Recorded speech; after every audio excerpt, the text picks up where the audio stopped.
پیارے دوستو، وہی تو ہے جو رات کو سونے کی حالت میں تمہاری روح قبضے کر لیتا ہے اور جو کچھ تم دن میں کرتے ہو اس سے خبر رکھتا ہے، پھر تمہیں دن کو اٹھا دیتا ہے تاکہ یہی سلسلہ جاری رکھ کر زندگی پوری کر دی جائے۔ پھر تم سب کو اسی کی طرف لوٹ کر جانا ہے، پھر وہ تم کو تمہارے عمل جو تم کرتے ہو وہ ایک ایک کر کے بتائے گا، اور وہ اپنے بندوں پر غالب ہے اور تم پر نگہبان مقرر کیے رکھتا ہے، یہاں تک کہ جب تم میں سے کسی کی موت آتی ہے تو ہمارے فرشتے اس کی روح قبض کر لیتے ہیں اور کسی طرح کی کوئی کوتاہی نہیں کرتے۔ پھر قیامت کے دن تمام لوگ اپنے مالک برحق اللہ تعالیٰ کے پاس واپس بلائے جائیں گے۔ سن لو کہ حکم اسی کا ہے اور وہ نہایت جلد حساب لینے والا ہے۔ پیارے دوستو، اللہ تبارک و تعالیٰ نے انسان کو سب سے خوبصورت اور سب سے بہترین تخلیق فرمایا، اور تخلیق انسانی میں اللہ تبارک و تعالیٰ کی قدرت کے بے شمار جلوے اور نشانیاں ہیں۔ اللہ تبارک و تعالیٰ نے انسانی جسم کو بنا کر اس کو روح سے روشن اور منور کیا اور جسم کے اندر جان داخل کی۔ اب جب تک یہ روح انسانی جسم کے اندر ہے تب تک انسان زندہ ہے۔ جب یہ روح جسم سے نکل جائے گی تو اس وقت انسان مر جاتا ہے، اور ایسا اس وقت ہوتا ہے جب انسان کی عمر ختم ہو جاتی ہے۔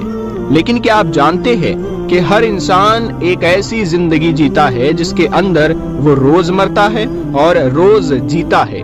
پیارے دوستو، آج کی اس ویڈیو میں ہم آپ کو اسی زندگی اور موت کے بارے میں بتائیں گے کہ کس طرح انسان روز مرتا اور روز زندہ ہوتا ہے۔ اور کیا آپ جانتے ہیں کہ جب انسان سو جاتا ہے تو اس کی روح کہاں چلی جاتی ہے؟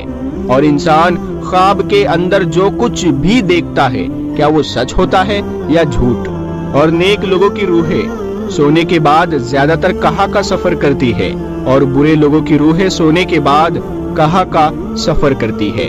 پیارے دوستو، ان تمام سوالات کے جواب قرآن و حدیث کی روشنی میں آج کی اس ویڈیو میں ہم آپ کو دینے کی کوشش کریں گے۔ لہٰذا آپ سے گزارش ہے کہ آپ ہماری اس ویڈیو کو پورا ضرور دیکھیے گا اور اس ویڈیو کو ایک لائک ضرور کیا کریں۔ پیارے دوستو، روح کی تخلیق اللہ تبارک و تعالیٰ کے حکم سے ہوئی۔ روح امر ربی ہے۔ جس طرح دنیا میں انسانی جسم کا لباس کپڑے ہے، اسی طرح اللہ تبارک و تعالیٰ نے روح کا لباس انسانی جسم کو بنایا ہے۔ اسی وجہ سے جب جسم سے روح نکل جاتی ہے تو جسم بیکار ہو جاتا ہے۔ پیارے دوستو، روح دو طرح کی ہوتی ہے، ایک نیک جو کہ نیک عمل کرتی ہے، اور دوسری بدکار اور گنہگار روح جو کہ برے عمل کرتی ہے۔ انسان کو جو بھی خواب آتے ہیں یا وہ خواب میں جہاں کہیں بھی جاتا ہے، اس میں انسان کی سوچ اور اعمال کا دخل ہوتا ہے۔ اگر نیک روح ہو تو اس کو خواب بھی نیک آتے ہیں، اور اس کو خواب کے اندر نیک لوگوں کی زیارت ہوتی ہے، جیسا کہ حضور پاک صلی اللہ تعالی علیہ وسلم کا دیدار ہونا، یا صحابہ اکرام کا یا اولیاء اکرام کا ان کی زیارت نصیب ہونا۔ اور اسی طرح نیک روح جب خواب میں کہیں سفر کرتی ہے تو اس کا سفر بھی نیک ہوتا ہے، اور وہ خواب میں نیک چیزوں کو دیکھتی ہے۔ اور جو بدکار روح ہوتی ہے وہ برے لوگوں کی طرف مائل ہوتی ہے۔ ایسی روح پر شیطان کا قبضہ ہوتا ہے۔ ایسے لوگوں کو جو بھی خواب آتے ہیں وہ شیطانی ہوتے ہیں، اور ایسے لوگوں کے خواب قابل قبول نہیں ہوتے۔ پیارے دوستو، جب انسان سو جاتا ہے تو اس کی روح جسم سے نکل جاتی ہے اور سیر کرتی رہتی ہے، لیکن اس کا تعلق جسم سے نہیں ٹوٹتا، اس کا تعلق جسم سے باقی رہتا ہے۔ روح بہت طاقتور ہوتی ہے۔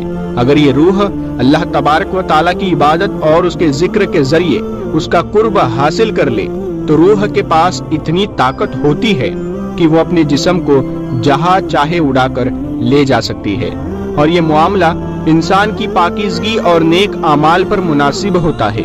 روایات میں آتا ہے کہ ایک مرتبہ حضرت علی رضی اللہ تعالیٰ عنہ جمعہ کی تیاری فرما رہے تھے۔ جب خطبہ شروع ہوا تو حضرت علی رضی اللہ تعالیٰ عنہ نے روح کے بارے میں بیان کرنا شروع کیا۔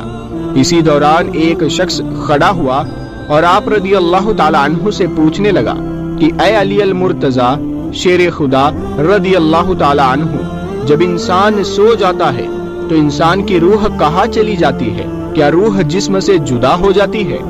تو حضرت علی رضی اللہ تعالیٰ عنہ نے ارشاد فرمایا کہ تمہارے جسم اور ہر انسان کے جسم میں جو روح اللہ تبارک و تعالیٰ نے ڈالی ہے یہ 3 حصوں میں تقسیم ہے۔ روح کا پہلا حصہ انسان کے جسم میں ہی رہتا ہے اور روح کا دوسرا حصہ انسان کے وجود سے باہر یعنی عالم برزخ میں اس کو دیکھ رہا ہوتا ہے، اور روح کا تیسرا حصہ انسانی جسم سے اس وقت جدا ہوتا ہے جب انسان سو جاتا ہے۔ اگر انسان نیک اور اللہ تبارک و تعالیٰ کا فرما بردار ہو تو اس کی روح ایک ایسے عالم میں چلی جاتی ہے جہاں اللہ تبارک و تعالیٰ نے جنات اور انسانی روحوں کے مابین ایک راستہ بنایا ہے۔ یہ نیک روح جب اس مقام پر پہنچتی ہے تو اس وقت انسان کو خواب آنے لگتے ہیں۔ وہاں یہ نیک روح وہ سب کچھ دیکھتی ہے جو آگے دنیا میں ہونے والا ہوتا ہے، اور اگر انسان گنہگار اور اللہ تبارک و تعالیٰ کا نافرمان ہو تو ایسے انسان کی روح اس کے جسم میں ہی قید ہوتی ہے اور اس کو خواب میں نیک روح کی طرح کچھ بھی نظر نہیں آتا۔ اور اگر انسان نیک اور اللہ تبارک و تعالیٰ کا فرما بردار ہوتا ہے تو اللہ تبارک و تعالیٰ اسے انسان کو ایک خاص قسم کا علم عطا فرماتا ہے۔ اس علم کے اندر ایسی طاقت ہوتی ہے کہ اگر انسان جب چاہے جہاں چاہے وہاں پر جا سکتا ہے۔ لہٰذا جب انسان اللہ تبارک و تعالیٰ کو راضی کر لیتا ہے تو اللہ تبارک و تعالیٰ انسان کی روح کو ہر طرح کی قید سے آزاد فرما دیتا ہے۔ اس وقت اللہ تبارک و تعالیٰ اس کو ایک خاص علم عطا فرماتا ہے جس کے ذریعے یہ جہاں چاہے وہاں پر جا سکتا ہے۔ پیارے دوستو، حقیقت یہ ہے کہ انسان کے خوابوں کا اور روح کا تعلق انسان کے اعمال کے ساتھ ہے۔ اگر انسان کی سوچ اچھی ہو تو انسان کو اچھے خواب آتے ہیں، اور اگر انسان کی سوچ بری ہو تو اس کو برے خواب آتے ہیں۔ اللہ تبارک و تعالیٰ سے دعا ہے اللہ تبارک و تعالیٰ ہمیں نیک اعمال کرنے کی توفیق عطا فرمائے اور حضور پاک صلی اللہ تعالیٰ علیہ وسلم کے بتائے ہوئے راستے پر چلنے کی توفیق عطا فرمائے۔ پیارے دوستو، امید کرتا ہوں کہ آج کی یہ ویڈیو آپ لوگوں کو پسند آئی ہوگی۔ ویڈیو کو لائک ضرور کریں اور ساتھ ہی ساتھ ہمارے چینل نور حدیث کو سبسکرائب کر لیں۔ اگر آپ کو ہماری ویڈیوز پسند آتی ہے تو اس چینل کو سبسکرائب کر کے ساتھ میں لگے بیل آئیکن کو ضرور کلک کریں۔ اللہ تعالیٰ میرا بتانا اور آپ کا سننا اپنی بارگاہ الہی میں قبول فرمائے، آمین۔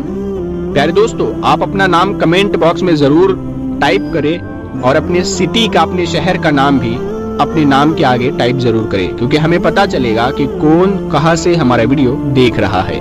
تو ہم ملتے ہیں اگلی ویڈیو میں، تب تک کے لیے السلام علیکم۔